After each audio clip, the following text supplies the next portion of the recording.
I just want to talk about CSS Grid layout, and you're probably asking yourself, why do we need another way to stick stuff on a page? It's like, well, the simple answer to that is because it's hard.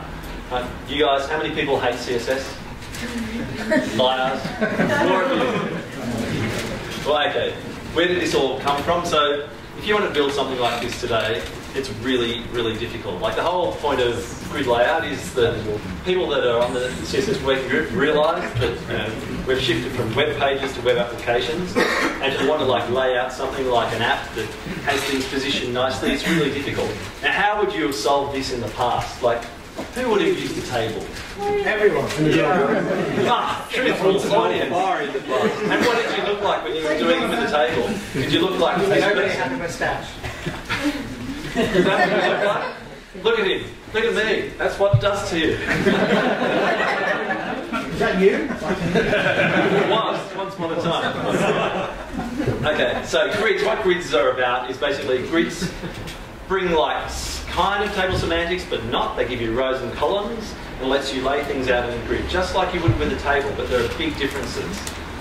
Some of the differences are that you can actually put things on top of each other, and they adapt to the space really nicely. So this is an example of a game where we can actually say this aligns with the top of the gameplay. We can have this thing shrink only to a certain point, and we can do all sorts of things that are just impossible with tables. And that's the beauty of this module.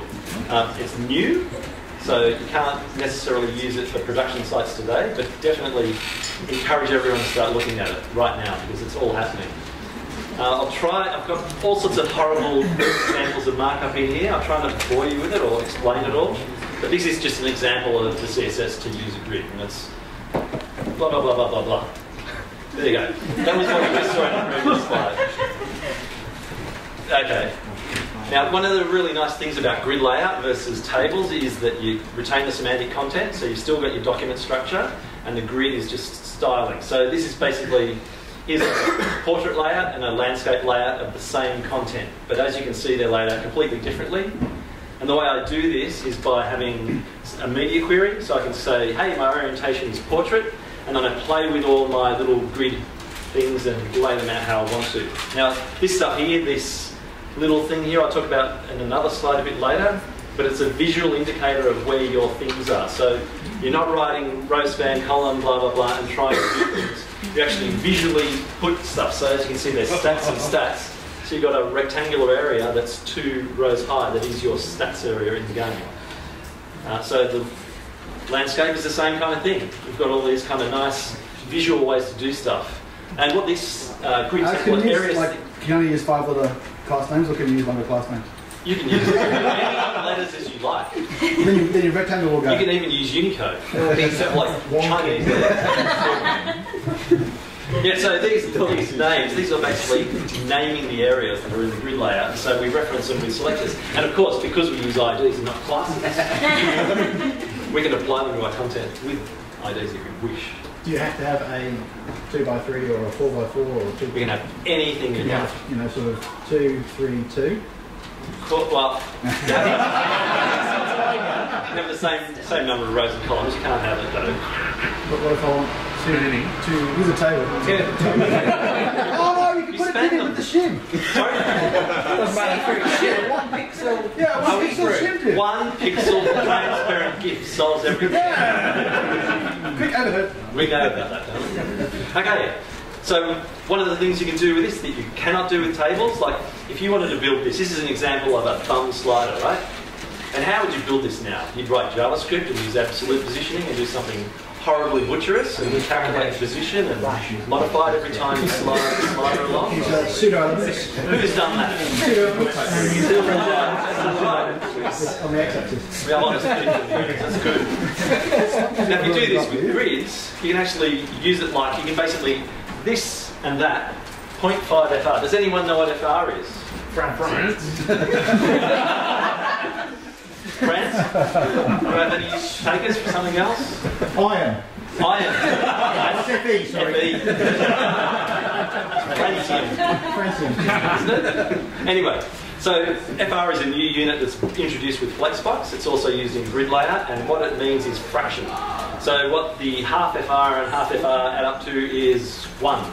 So whatever available width is, you'll get half there and half there.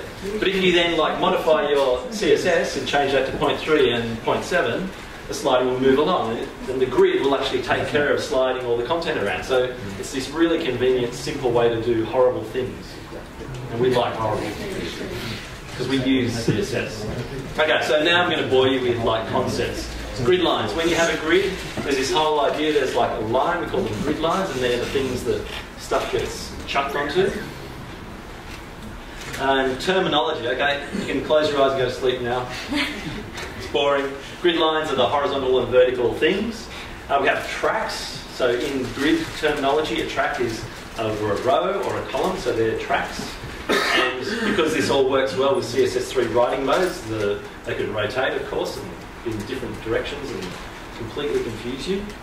A grid cell is like the smallest one, so if you go back and have a look at that, like a cell, that's a cell, that's a cell, that's a cell.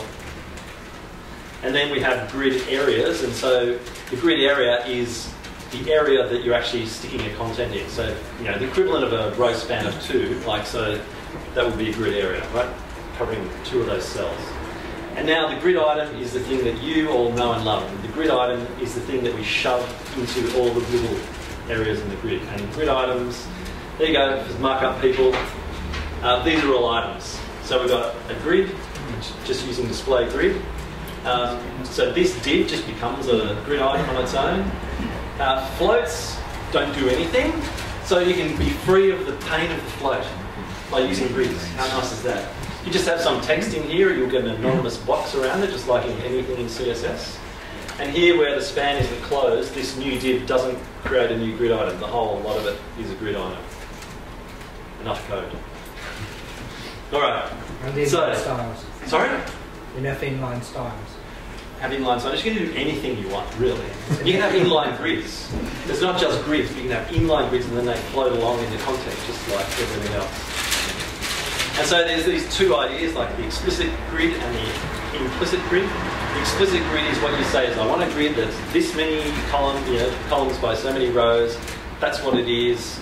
And there are a bunch of properties that let you do that. We'll just run straight ahead. So here's an example explicit grid. No one throwing time things at me. I should be kicking me off by now.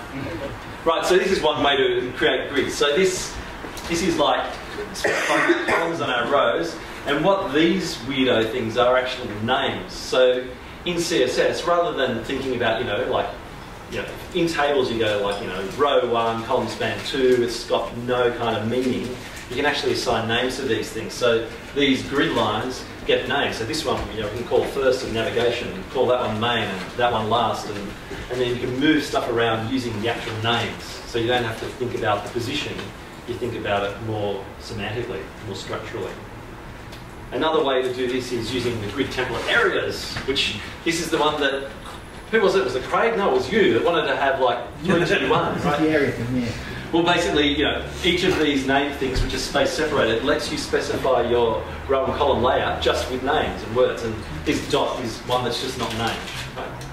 And so you can just basically do it all visually. Think in an editor. So these, when you do these as well, these generate these implicit named grid lines. So head will create a head start and head end, both in row and column, and it does it for all the other things. So lots and lots of grid lines. Okay. Now the implicit grid. I said there was an explicit grid, there's an implicit grid. So if you do something silly, like who here has got a table and said, I'll do 100 pixel, 50%, 200 pixel, 80% in a table. See, we've all done it. What happens? Well, what happens is that person that was pulling their hair out, like it looks like this in one browser, looks like that in another browser, and that in another browser. And of course, the people that have been writing grid have all endured your pain and my pain, and they've actually thought about all these error cases. And so this is an example where someone's said, we've got this grid column here. I specified grid column 5. So this is grid column 5 over here where the B is. And what that does is it just magically creates these things you haven't specified. So it implicitly creates another couple of grid columns. And the way this is laid out is it's just collapsed into 0. So there's all this magic that happens, and the actual spec that covers this is really, really carefully defined. So all browsers should work the same. Something like that. IE. they will work all the same. Well, IA is actually an interesting one. I'll talk about that right at the very end. So, placing grid items. How do you stick these things into a grid? There's lots of different ways. You can just let it do it on its own. So they'll just like run it along in document order, and they'll just chuck it into the rows and columns all automatically for you. And you can specify, do you want to go across rows or do you want to go down columns? You can do that automatically. Or you can just say, put this one here, put that one there, put this one there, and control it completely. And if you want to play with the automatic ordering, you can actually change an order property on your stuff in your content, which will change the order. So you can override document order, which is kind of useful. So there's all these properties that manage that stuff. And if you want to look them up later in the spec, go to sleep. Okay, so here's like an example of positioning. So this is where you're explicitly saying you want to stick something into a grid. And this is like got these weird concepts. So say we've got like 9, like all these slots, and we've got ABC, ABC, ABC. So we've given these grid positions names, like call them ABC. We can even duplicate names. So we can start column 4 and end order. So that will just give us one grid item, right? Grid area, sorry. But we can do something stupid like this. We've got start order, end at 6. So it says, all right, we only want one at 6. So we can do this one. We'll start at C and we'll end at C. And it will grab all of those. We'll grab a whole full span from the first C to the last C. Or then we can do all sorts of different ones. We can do span C. What that's doing is it says C. We actually want to do a span before it. That's the C span. So it's smart enough to know C to C is a span, and it does all this smart stuff about how the naming works. There's a ton of stuff you can do with that. And believe me, if you thought Flexbox was complex, this is 10 times worse. Why are we doing it then? Because it's power. It's CSS. We need jobs. We need to write code for money. Come on. If it was easy, everyone would do it. It's true. So we can, of course, control alignment. Now, the whole thing is here that this is all built really CSS-y, really compatible, margins and stuff work. It kind of very compatible with block formatting contexts that you were talking about. Now, what happens by default is grid things get painted in document order. So if you position them in all weird ways, they will paint on top of each other in order. If you want to modify that, you can actually change the order property, which will then paint in the overridden order, or you can just use good old Z-index and say, I really want this on top, or Z-index is your friend. How many people use Z-index? Oh, come on, I wanted everybody. How can you not use Z-index? Alright, I'm not going to talk very much longer because I clearly see a lack of Z-index enthusiasm. Right. So here's an example of paint ordering. So in document order, you can imagine the divs that made up this. They came A, B, C, D, E. We've created this grid template with the columns, rows, which are like taking up space. And you'll notice here that the fractional things add up to 2, whereas before they added up to 1. So what's going on here? Well, the fractional unit is actually a unit that adds them all up together and then slices them up. So if I have a 1 and a 1 and it adds up to 2, I'll give both of them a half each. Or if I have one that's 1 and one that's 2, it adds up to 3. So the first one will get a third, the second will get 2/3. So this is a really good area distribution unit, which you'll use from Flexbox and you'll use it in Grid.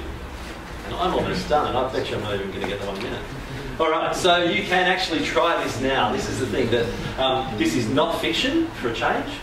IE10 onwards have this, and Microsoft were like one of the big pushers in the spec and really contributed heavily to it, and it's there. And it's in Chrome, it's behind a flag. And if you want to play with it, you've got to type in Chrome://flags, go down to enable experimental WebKit features, and when you do that, you'll get this relaunch now button, relaunch, and like magic, you'll be able to use Grid. And the beauty of that is all sorts of things will break as soon as you do that. So anyway, that's all I really have. Hope you try it out, and this is coming. Believe me, it's a really cool thing, and it's fast, and it gives you all sorts of really cool ways to stick things on your page. And absolute positioning can be a thing of the past. Wow. I can only wish. But thanks, everyone.